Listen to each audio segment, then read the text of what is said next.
Hi guys, welcome to yet another video. It's Ndagire here. Thanks for clicking on this video. This is some level of disrespect that I'm going to share with you, and a lot of us as Africans, especially South Africans, are not happy about it. This is from the spokesperson of the president of the US, Miss Caroline. You know, there's ways for you to address and bring out certain points for you to be heard. But the way she really openly disrespected the South African president is very, very disturbing, and it should be called out. So clearly, the West does not respect anything African, even if you are the president as the head of state of some country in Africa.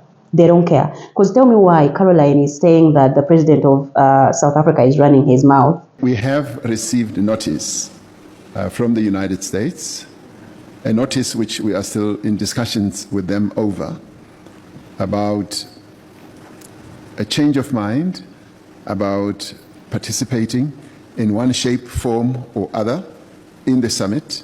Thank you. Two questions for you. The New York Times is reporting that the administration is now sending a U.S. official to the G20. They're sending Mark Dillard. Can you confirm if that is true, and then also explain the shift in? I'd be happy to explain, because there is not a shift. The United States is not participating in official talks at the G20 in South Africa. I saw the South African president running his mouth a little bit against the United States and the president of the United States earlier today, and that language is not appreciated by the president or his team.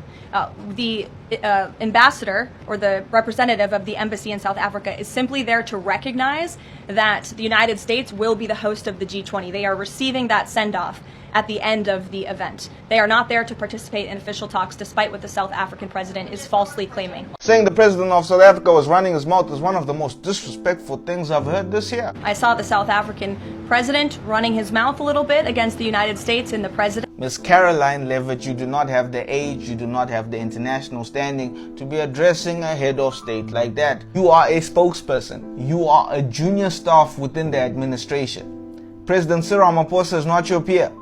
And that level of disrespect which you have demonstrated is obviously going to bring heat from South Africa. I found your TikTok account, went on to one of your posts, and I saw this comment, Sinfigile, and I knew it's going to be a long day for you. Miss Karoline Levitt, I hope you're being advised to apologize to the president of South Africa so that all of this can be resolved.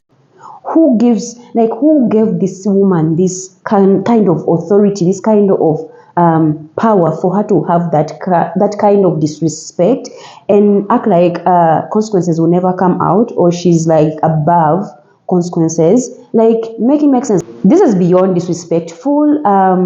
It's really undermining and showing that we are better than everybody else. And I mean, she's just 27, right? This is what I would say this government has really allowed a lot of white people to become even more as racist as they can be, and it's allowing it. You can do whatever you want to other groups of people and say whatever that you want to other groups of people. You can literally get away with it and nothing is going to happen to you, which I find quite ironic, because when this government goes out of office, I'm going to see a lot of people be taken to prison, and she's going to be one of them. So I will be here, guys, to remind you when she'll be pretending or bringing out the white race card of being an innocent white woman, like, oh, I was forced to say all these things, like I did not mean to say all these things, I didn't mean to be disrespectful. Mark my words, Karoline Levitt is going to be the first one to use her white tears in order to get out of being indicted for treason, okay? She's going to be like, oh my gosh, this is not, I didn't say that. You don't know how much stress I was under, and he held me hostage, and I had no choice but to go along with this and that. Because after Trump passes away, what are they going to have? And she's going to be the first one to use her white tears. She's going to probably get pregnant so that she can garner, like, sympathy from people and lean into her white fragility and all of this stuff. But what are we all gonna say collectively when that happens? I was today years old when I learned that Cupcake, our very own Cyril Ramaphosa, was running his mouth on stage. Let's talk about why he was running his mouth.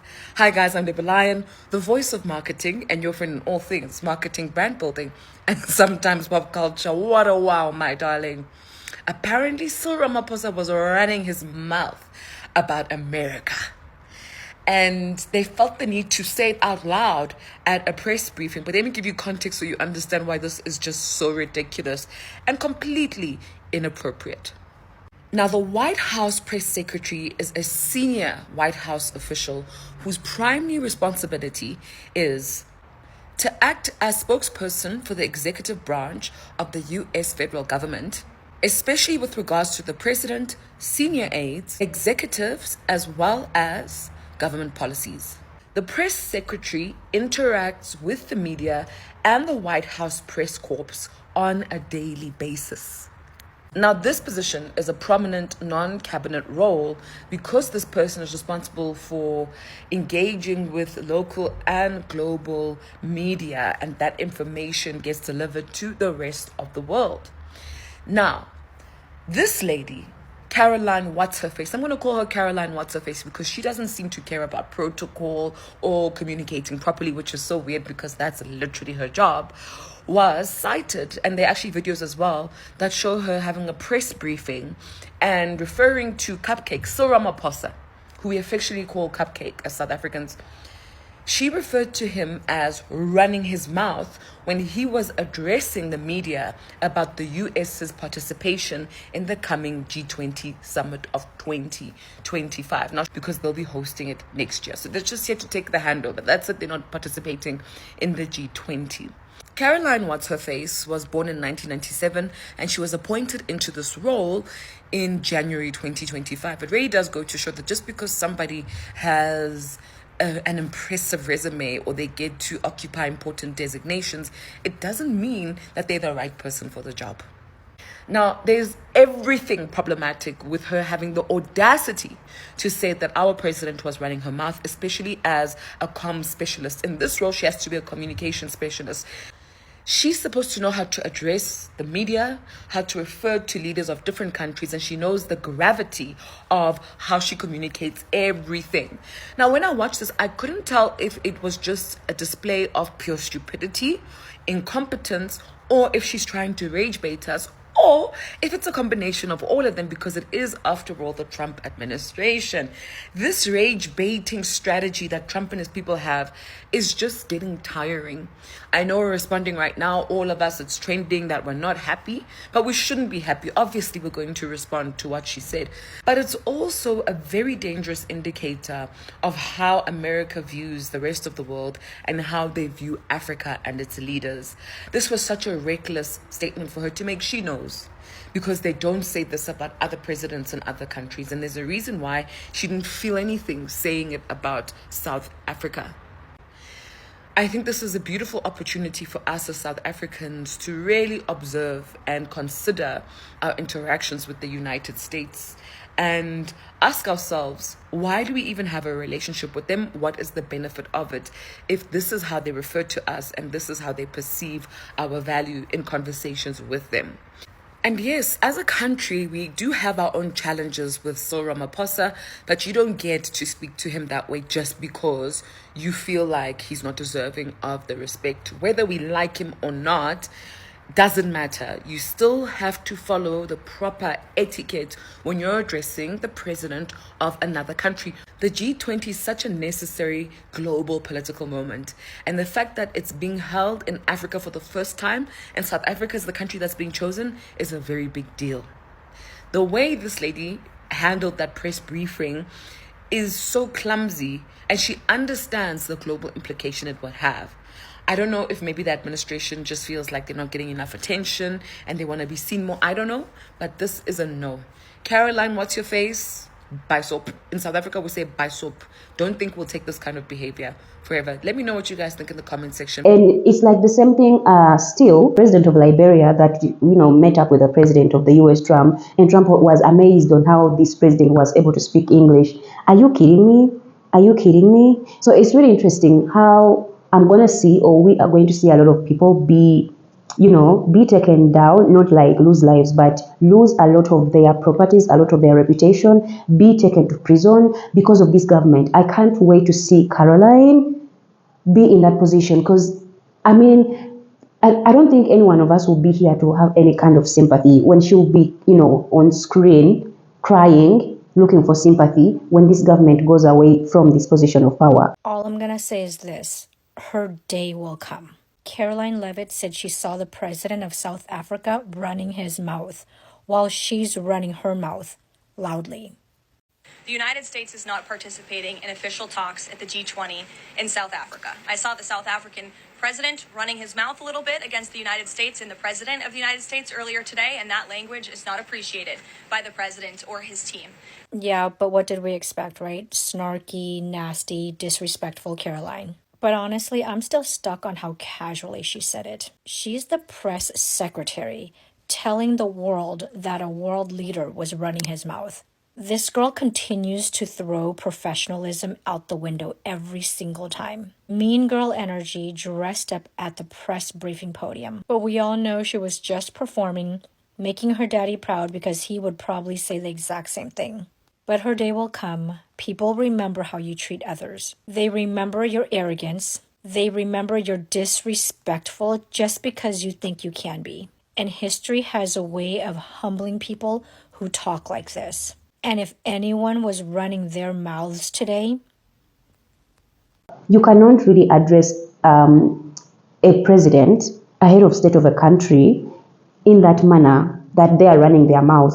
What is Trump doing every single day? What is Karoline doing every single day? She's a liar, a manipulator, a gaslighter. I mean, every time she's asked questions about anything of Trump's government or anything going on with what their government is doing, she's always gaslighting people. She's always acting like she's pissed, which is her job. Like, her job is to speak and answer questions. She's always gaslighting people. I'm like, I really can't wait.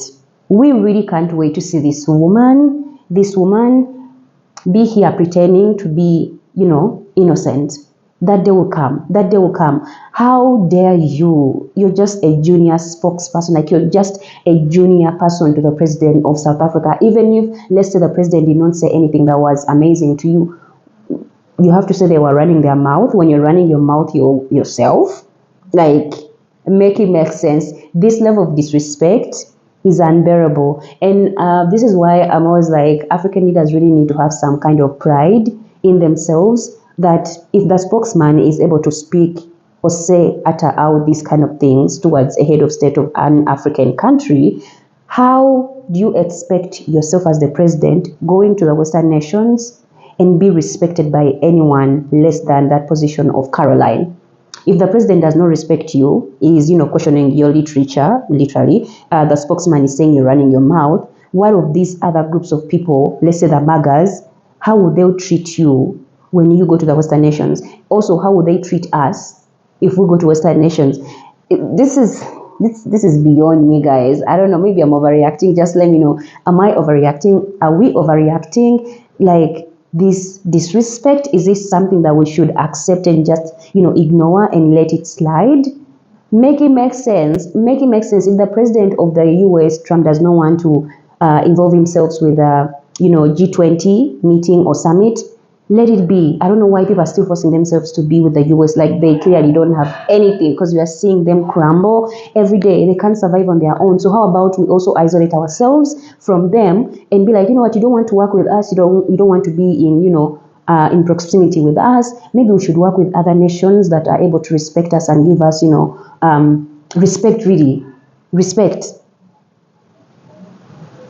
Why are African leaders not doing that? Why aren't we doing that? Like, what does the US have that we cannot survive without them if they are out of the picture? What is it? The dollar? The dollar, I think it can be, worked on if we have a good structure in the continent. If we really have a good structure in the continent. Guys, that is it for me really in the video. Let me know what you think about this. Do you think, we are overreacting? Thanks for watching, guys. Don't forget to like and subscribe. Hit the notification bell. I'm always posting. I will see you in another video. Bye.